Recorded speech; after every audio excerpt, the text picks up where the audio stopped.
If you could please help us in welcoming our first presenter, Dr. Rafael Pelayo. I've been asked to talk to you a little bit about our field of sleep and the history of sleep.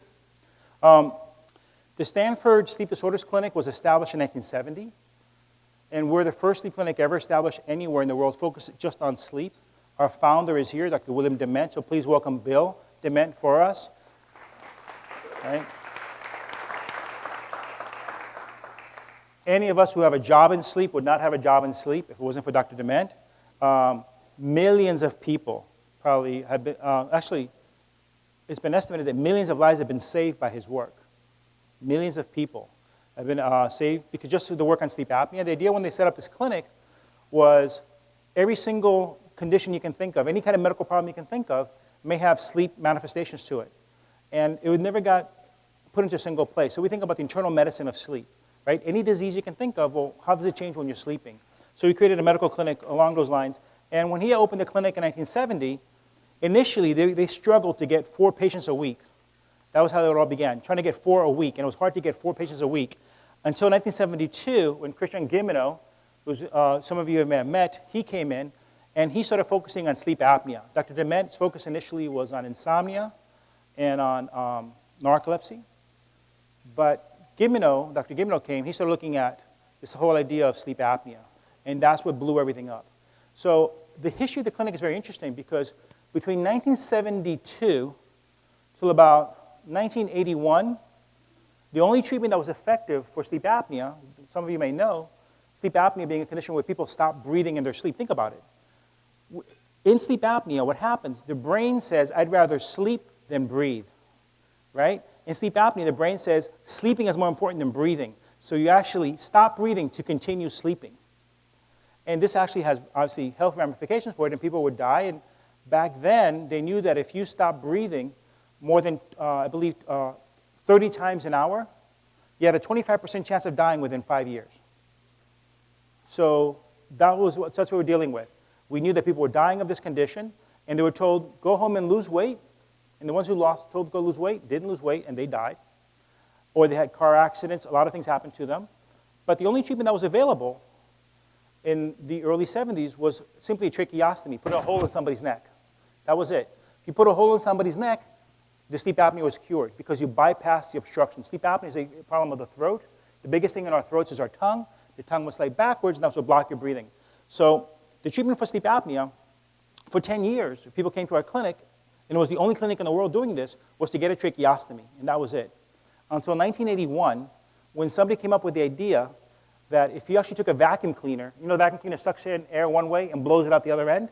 That if you reversed the vacuum cleaner, so it blew air down the person's throat, the sleep apnea went away too. So in the early 80s, we actually had our first Cpap machines, and I brought it for you here, and I'll unveil it for you. This one. That's our first Cpap machine. You can pass it around, but you have to hold it with 2 hands because it's kind of heavy. And when I got here to Stanford in 1993, and when we moved to our new building, our chief technologist thought, well, we don't need this thing around. So they threw it in a dumpster. So I've been in the dumpster once in my life to get this machine out. So I really keep an eye on it because I don't want anything to happen to it. But I'll turn it on for you, see what it's like. So this is what your choices were. You can hear the turbine whirling, and this machine still works, right? So if you came to the Stanford Sleep Clinic in 1981, 82, you were told you can go home and get a tracheostomy, get a hole in your neck, and never go swimming again, or take this thing home with you. And this was state-of-the-art at the time. But that's how the clinic began. And then as CPAP got better, things improved. And in fact, CPAP has never gotten better. We're now in the, when we look back on the history of our field, we're now, I think, in the golden era of CPAP as far as sleep apnea. It's never gotten better. That's that machine. This is the most current model is this one. This is the current CPAP machine.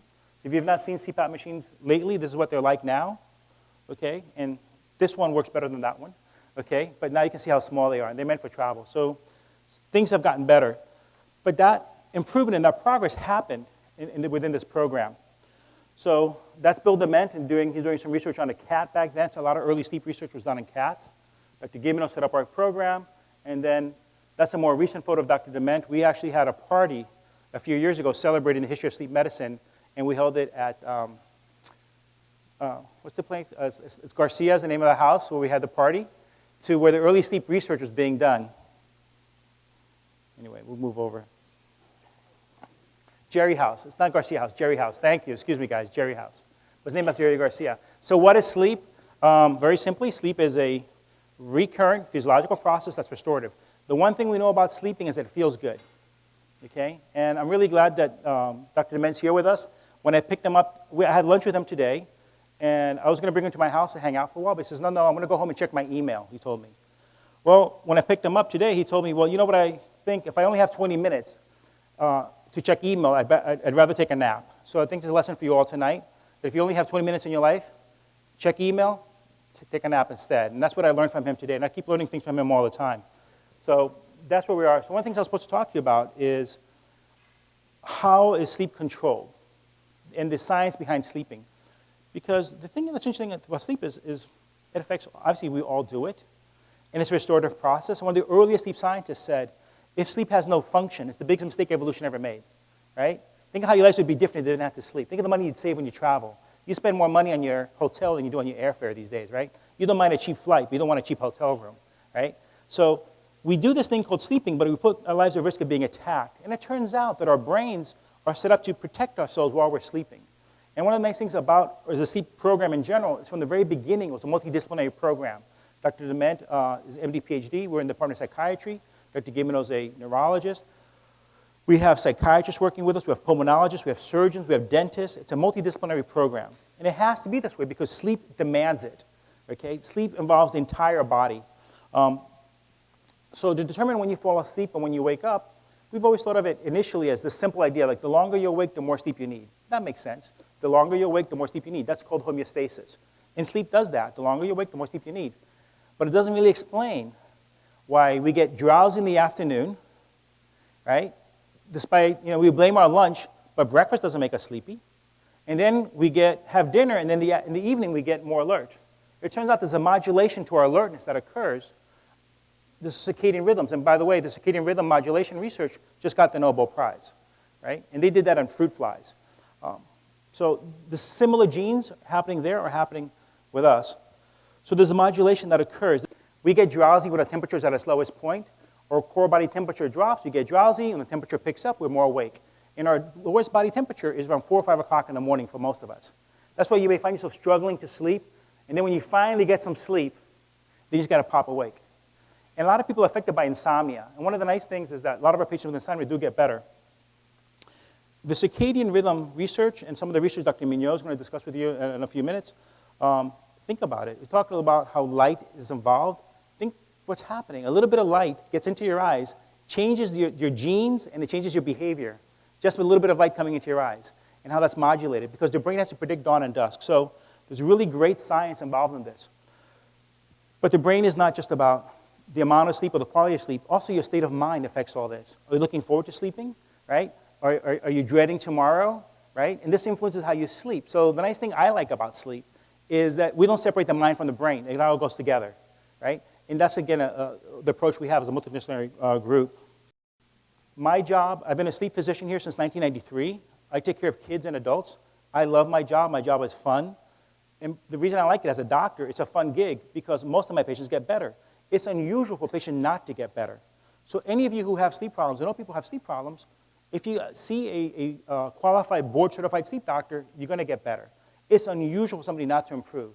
So we routinely, every day in clinics, see people who get better. And what I've been doing a lot of personally is been doing a lot of outreach work. So I get to teach sleep because I train with children and adults. So I teach at the college level. I teach about 400 students every year with Dr. Dement. And those students every year, every quarter, send us notes that our lives were changed when they learn about sleep. The other thing I've been doing lately, I've been working, I got immersed in a little bit of politics, which I never thought I would do. I've been working with the change of the school start times. So you may have heard about the law. They're trying to change high school students. It turns out that lack of sleep in teenagers is correlated with depression, with suicidality, and car accidents, and just not feeling happy. And the data is that if you give the kids more chance to sleep, they actually do better, and you reverse things. So there's been a movement afoot to try to change the school start times in the state of California. There's a bill. It's being held up right now, but it's going to be introduced again in January But if you look online, you can see I've testified twice. The first time I testified, I almost got thrown out of the Senate. It's actually kind of scary because I got into an argument with a senator about this. So I'll show you that video clip if you want to see it separately. But it's a real deal, so learning how this goes. The other thing, though, is when we think about sleep and sleep disorders, well, I told you that as a doctor, we kind of gotten good at taking care of the conditions. The insomnia gets better, narcolepsy gets better, sleep apnea, shift work, all that stuff, all gets better. But I have the palm tree there, and I wrote, little coconuts don't fall far from the tree, right? These are familial disorders. If I see an adult with a sleep problem, I ask about their children. If I see a child with sleep problems, I ask about their parents. If you got trouble sleeping, blame your parents, because your kids are going to blame you, okay? So know these are familial disorders, okay? This goes together. But it also lets us know that if we identify an adult with a sleep disorder and they've got kids, we can start working in advance. Now, there's actually steps in the sleep apnea, for example, to correct it. We've not mentioned restless leg syndrome. Restless legs is definitely a familial disorder. My youngest case I ever saw was a 2-year-old adopted from China who had iron deficiency anemia. So restless legs definitely runs in families. And all these conditions can improve. So it's my pleasure to introduce Emmanuel Mignot to speak to you guys. He's our leader. He knows more about narcolepsy and genetics than anybody else. And now he's doing some exciting work. Because one of the problems we have in sleep medicine is that the sleep studies were a research tool that became a clinical tool. And we've been doing that same technology from the 50s for a long time. Emmanuel's going to talk to you about some of the advances he's doing in his research to change completely the way we diagnose sleep apnea, to make things, bring him back to the current, to more modern times. So thank you, Emmanuel. Raphael. Yes, it is true that my job is really to make all of us obsolete, you know. I think if I ever succeed in my job, you know, things like the sleep clinic will be a thing of the past. And that's something I also learned from Bill Dement, because he has always been an extremely visionary person in his approach to sleep. You know, he's a psychiatrist, and he immediately realized that sleep apnea was more important for sleep than many other issues, and he didn't hesitate 1 second to jump into a topic that was not really his primary specialty and made a big difference. So I think that's one of the things that has always plagued, I would say, the sleep field, is that sleep is really, as was mentioned, touches everything. And then we really need people from very diverse disciplines to work all together on the same problem. And that's how we make progress. And unfortunately, often, the structure of our medical school, of our government agencies, is structured such that it really doesn't accommodate for such a diversity. And that's a bit of our struggle. But I think we are really getting into a new area. And I must say that one of the reasons for this particular event is also that we're celebrating the fact that a particular donor, the Klarman Family Foundation, I don't know if some of you know, but they have done Beaupost, which is one of the most successful value investment funds, and they have been quite generous in funding this particular study that we are starting now, that I think is going to really transform the field of sleep medicine, which I've tried to get funded for quite a while. And I think the reason is the following, is we are now witnessing, so STAGE stands for Stanford Technology, Analytics, and Genetics of Sleep. And we are witnessing 3 revolutions right now that are just converging to making sleep the perfect area to just make the next step forward in medicine. First, we have incredible change in hardware and wearable and monitoring. I mean, I think you saw the difference between the big Cpap machine and the small Cpap machine, but this is nothing. I mean, now there is biomaterials that can conduct electricity as well as silver electrodes. You know, everything can be miniaturized to an extent that is really revolutionary. And this has not been applied yet. If you still go to the sleep clinic, you will see it's still pretty big instruments that we use to record sleep. And there's really no reason this should not change and be at home. The second area is genetics. I mean, genetics has been a revolution for the last 10 years, but it continues to increase more and more. And now we are getting much more idea of the cause of many problems.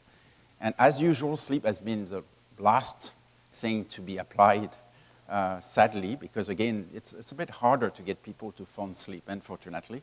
But it has been used for cardiovascular disease, for a lot of diseases, like trying to study the genes that cause heart disease, etc. And it's leading to a lot of medications. But really, this has not been applied yet to sleep. And that's what we are going to do in this study.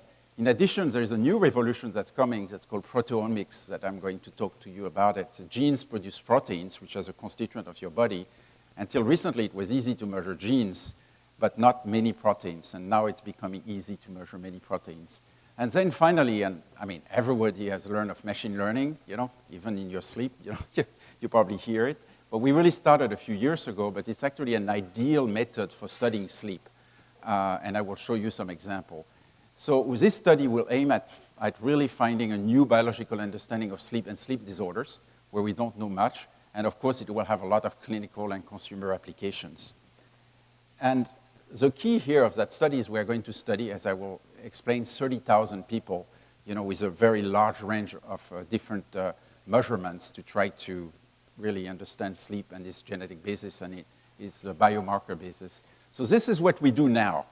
And this is actually a minimal setup. We measure all kinds of things, but you see it's pretty cumbersome. People can't sleep with this. I mean, it's not natural sleep. In fact, you can get qualitative measures of sleep. You can say, oh, someone is stopping breathing, or someone is kicking his leg, or someone is not sleeping, but it cannot tell you really if people don't sleep well every night, if they are shifted one way or another, because this is a completely non-natural environment with some kind of horror stories that you are hooked up with. And again, this should be able to change. And really what we measure is actually a relatively small set of signals that now I think can be miniaturized and certainly done without this kind of big setup. It's just a matter of putting it together. And what I want to mention also is we don't know if all these signals are needed. So what do we measure in the sleep study? The first thing we measure is brain waves, called EEG. And we measure EEG because it tells you if you're awake, if you're asleep, if you wake up even for a fraction of seconds, it will pick it up because your brain waves changes. So it really gives you an idea of how your brain is resting, during sleep.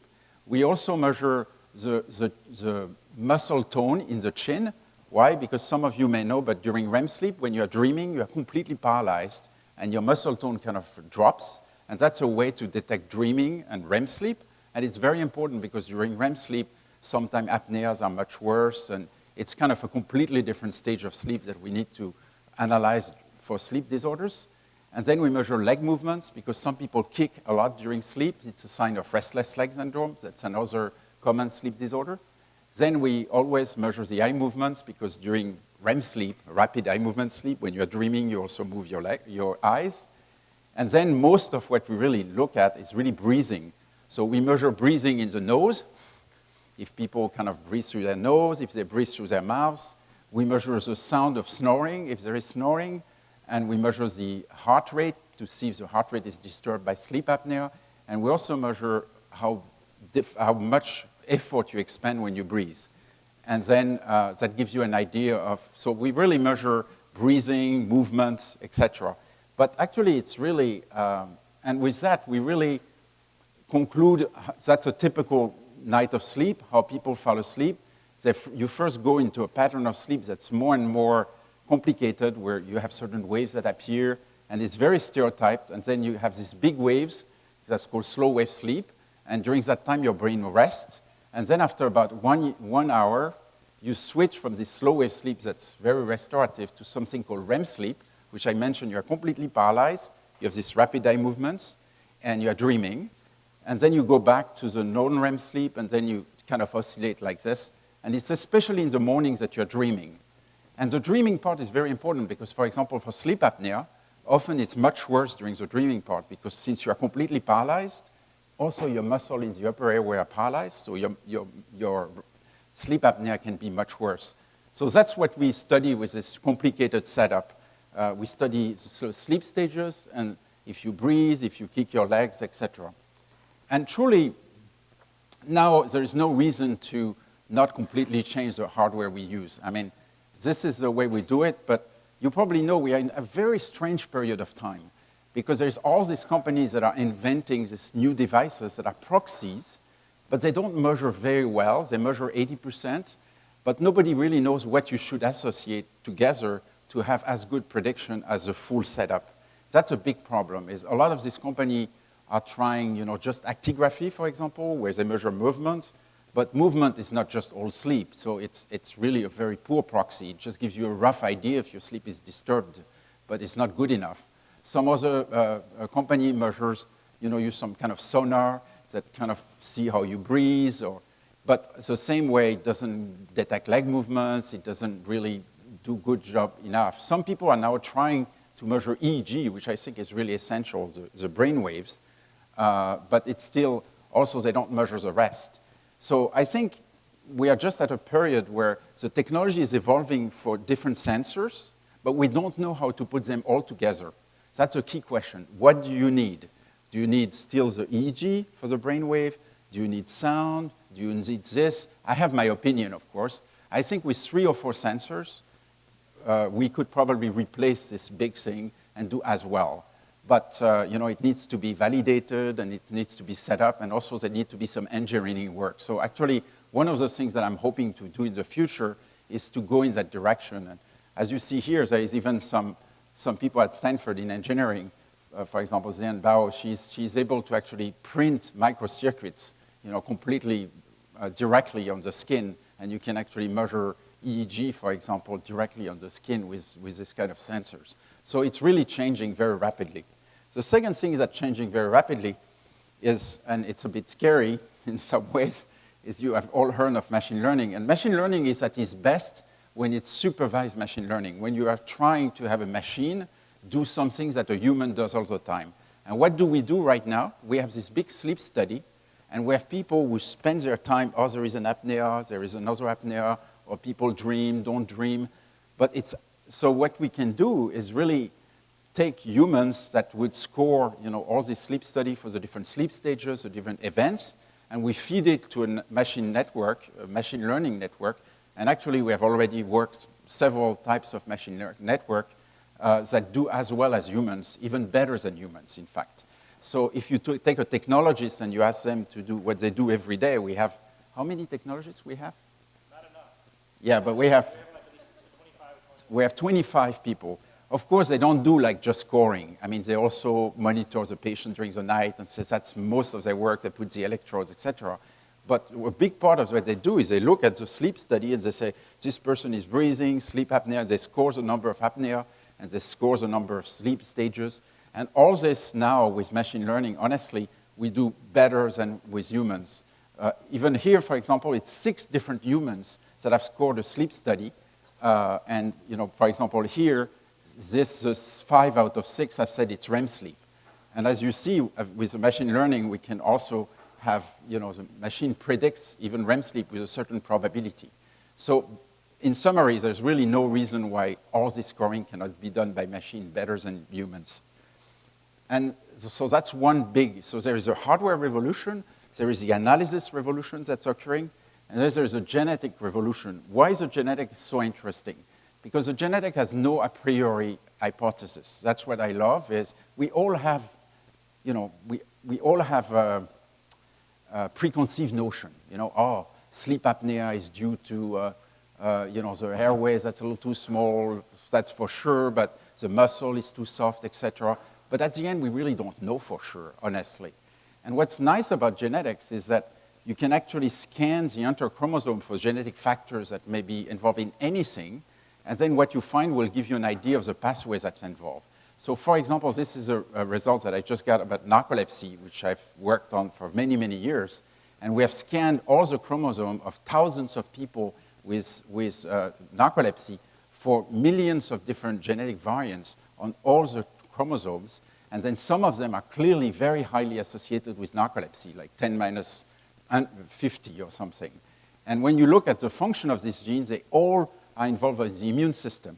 So for example, just doing this experiment, if I didn't know anything about narcolepsy, by comparing the genes of narcolepsy and controls, I could say that narcolepsy has something to do with the immune system, which was totally unexpected. So that's the power of genetics. You can really discover completely new things. And this has not been done for sleep. So we have no idea if, for example, sleep involves certain molecules in the brain. It's still unknown. For circadian rhythm, it's known, but not for sleep debt itself. So this 30,000 sleep study is really constituted of, we are going to do the following. We're going to have this Cadillac, I should call it Cadillac, but in fact I should call it Tesla nowadays, I guess, which is like this big setup where we measure everything so that with the gold standard, we know if people breathe through their nose, through their mouth, we know everything with this big setup that I showed you, and that will help us to design later what we really need to study in a trimmed down recording system. And then at the same time, we will have genetic data on everyone to kind of predict the sleep patterns based on the genetics. So I'm pretty sure we'll find, for example, certain genes that explain why people need more slow wave sleep, less REM sleep, what are the mechanisms, the proteins that are involved in that, and explain why some people need more sleep, less sleep, etc.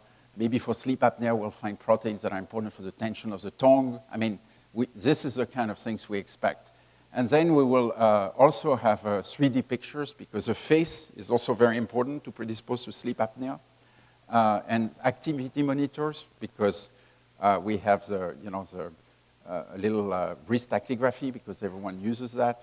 And then a very detailed questionnaire and also some cognitive battery to know how people are doing.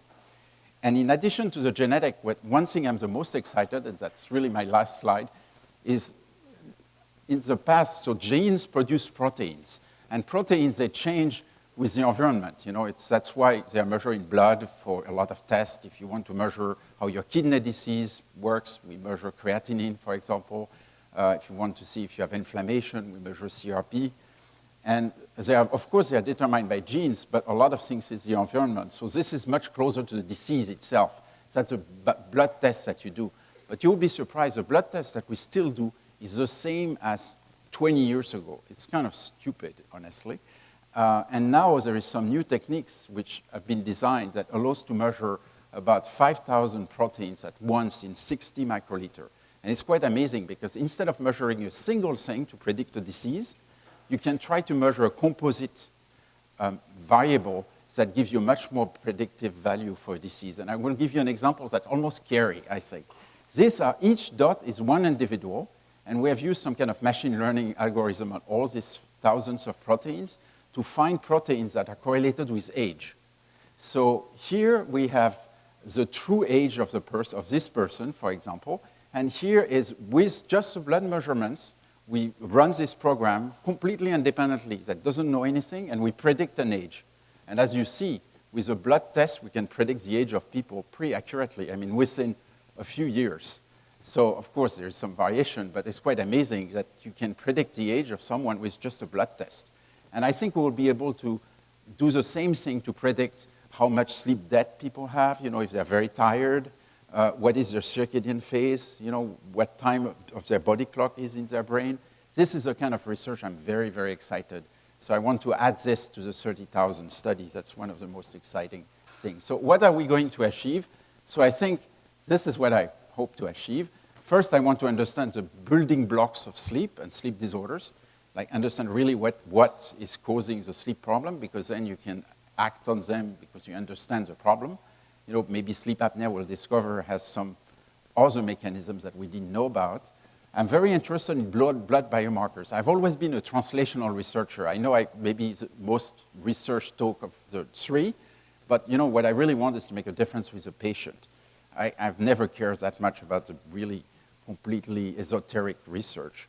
And I think, for example, getting a blood sample that could tell you, now you are very sleep deprived, or now your circadian clock is completely wrong, would really change completely the way we treat insomnia, for example. And we may find blood markers that, now, for example, when you measure for diabetes, you often measure HbA1c. I don't know if you know, but you don't measure glucose. You measure this long-term measure of your glucose over a long period of time.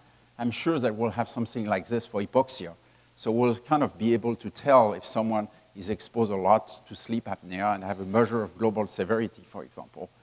And then I think I want to create something that people can wear, at home, so that they don't have to come to the lab, that we don't have a job, that it just sends it immediately. Yeah, the smart people will always have a job. That's the good news. And then it will be automatically analyzed. And you could imagine that it could almost be a brain health check, because sleep is involved in so many things that I wouldn't be surprised if it's measured regularly at home and very easily, that we detect people who start to develop Alzheimer's disease or Parkinson or depression, and that we can act even before it's too late. And I have reason to believe it's true. And that would be my last goal. So I think what I want is really to move sleep back to where it belongs, is really the home and not the laboratory. So that's my goal for my future research. So thank you for your attention. Oh, yeah.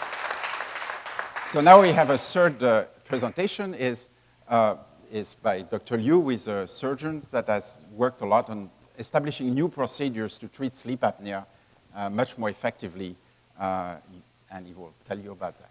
So thank you. Thank you, Dr. Mignot. Thank you. Thank you so much for being here. I'm so enthused to share the evening with you, with my mentors. Last time Dr. Mignot and I spoke together was in the Philippines, so it's very nice to be in your own biologic clock and in your own time zone. Tonight I'm going to share with you the past, the present, and the precision that is Stanford sleep surgery. Okay? And I think, we want to, using a catchy phrase as designer surgical solutions, but really the essence of it is that treatment has to be for you. That treatment has to be for the individual patient. Whether it's surgery to help them adapt to CPAP or better, or surgery aimed at curative procedures for sleep apnea, it has to be designed for the individual patient. So I'm just going to share 3 patient stories that kind of highlight that and highlight the procedures that were pioneered and continue to be developed at Stanford, okay? Because these are patients that I see all the time in clinic. Someone in their mid-80s had some kind of nasal surgery, had some kind of palate surgery that hurt a lot, right? And wasn't particularly effective, and really comes back for help when in their 50s, okay? Again, AHI, this is a high number, 80.6. 80 times an hour the airway collapses. More importantly, when he drives, and he has a very high-functioning job, when he drives 7 hours to come see me, he has to take 2 naps along the way on the freeway, okay? I don't take pictures of patients that are sleepy. They just look sleepy, okay? So he undergoes the classic, classic but also contemporary Stanford maxillomandibular advancement, the MMA, okay? This is him 2 months later, and been a huge advocate in my clinic in the sense that he just really turned his lifestyle around.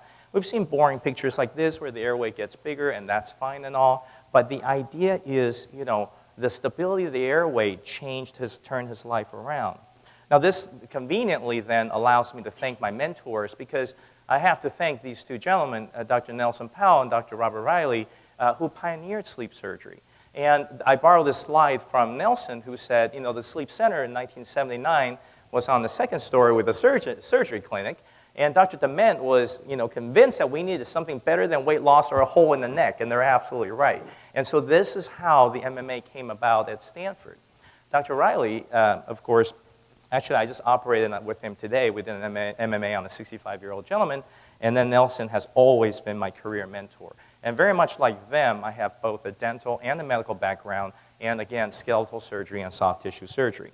So, and of course, this lends in very nicely to a very young Dr. Dement. And so I took Sleep and Dreams as an undergrad at Stanford, and I couldn't ride in a golf cart. So at Stanford, unless you are an athlete, super athlete, or some Nobel laureate, or Bill Dement, you don't get a golf cart, okay? But I get to ride it in now as I come back and teach the course.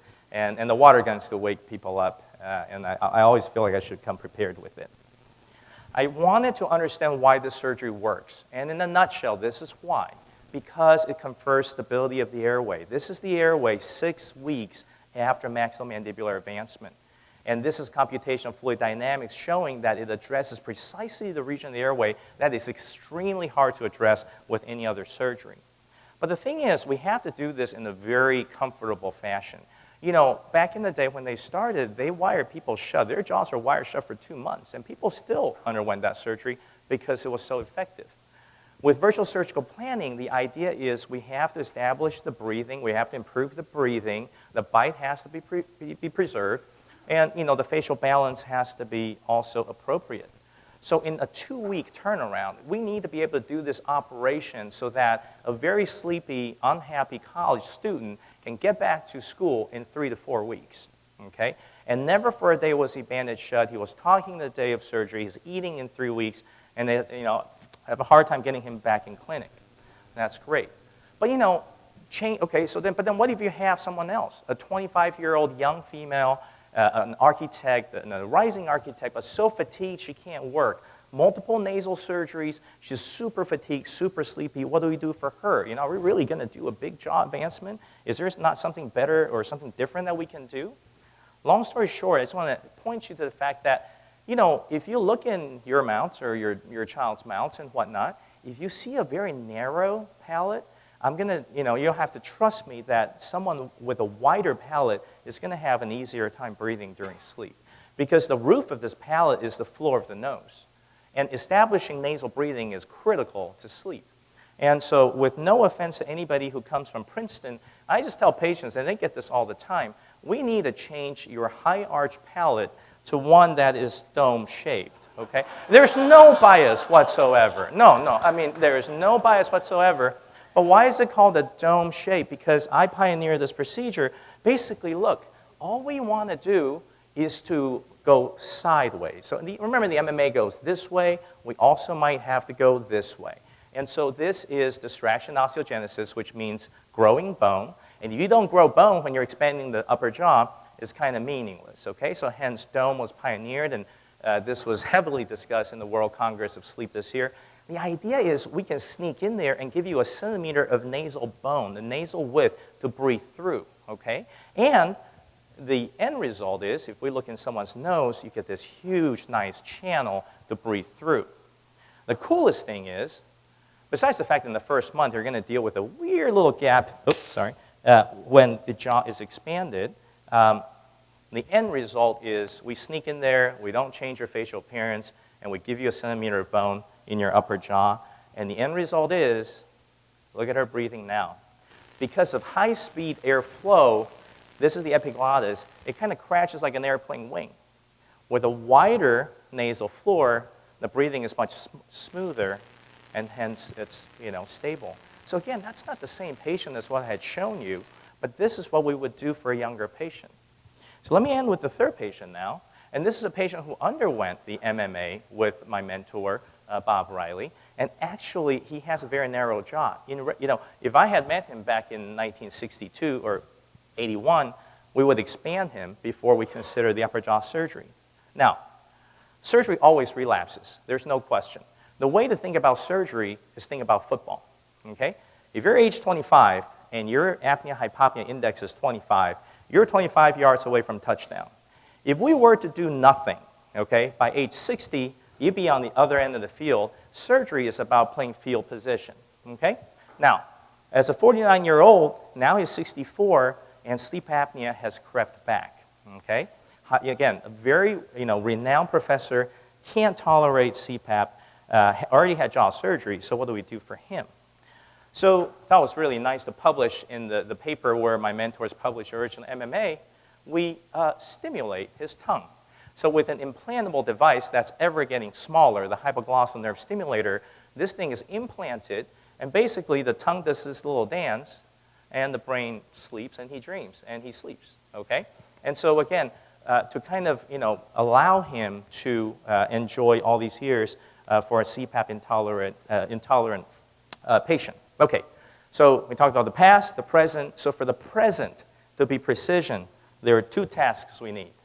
First is, for surgeons, we need GPS, okay? And I'm going to tell you a little bit more about that. And number two is, we need precision in facial mapping of our patients, okay?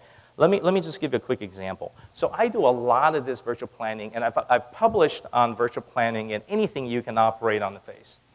This is someone who has facial deformity, and we do all this nice planning, and again, this is a 3-week result of someone who can't chew, who can't sleep, who can't breathe, and we can give him that result.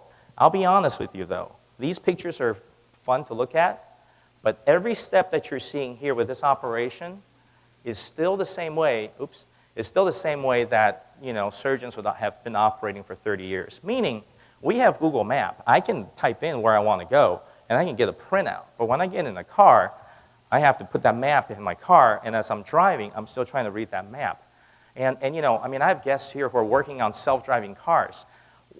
medicine and surgery can't be that far behind. We need GPS for the surgeons to do this, right? Because otherwise it'll take someone like me 500 cases or so before, right, that I'm comfortable giving that result. Now, in terms of facial mapping, this is not a simulation. This really is a patient who underwent MMA, and this is his facial profile with 3D facial scanning, okay? So knowing the facial position, the facial skeletal position, tells us a lot. And the kind of work that Dr. Mignon and I have been trying to work on are things like this, okay? So, you know, say you look for a photo of a handsome man, okay? Usually French, okay? And you steal that, and you put it on, again, this isn't a gaming company that we're working with, but, you know, the idea is, you know, knowing where his structure, you know, the bone position is, mixing it, again, with the sleep dentist that I work with. Again, these are two very different people. But if we had all their genomic data, proteomic data, sleep data, everything else, right, we may be able to find out things that we've never known before about the proper place of the facial skeleton. Allow me to end with this slide that I think is really important for our event today. We're unraveling this black box that is sleep disorders and sleep, okay? This is from my research. These are two people about the same age and same height and weight. This person does not have sleep apnea. This person has sleep apnea.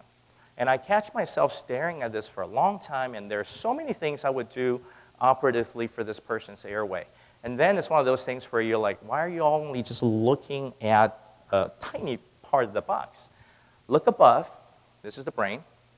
This is his brain. And you can see there is a lot more loss of brain matter, okay?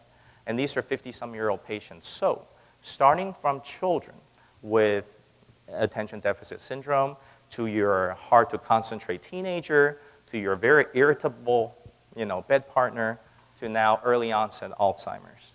Ultimately, what we do for the bite, breathing, and beauty affects the brain. And I think that is one of the most important reasons why we're here today. Really, really appreciate your help in our efforts to deliver more precise designer surgical care. Thank you.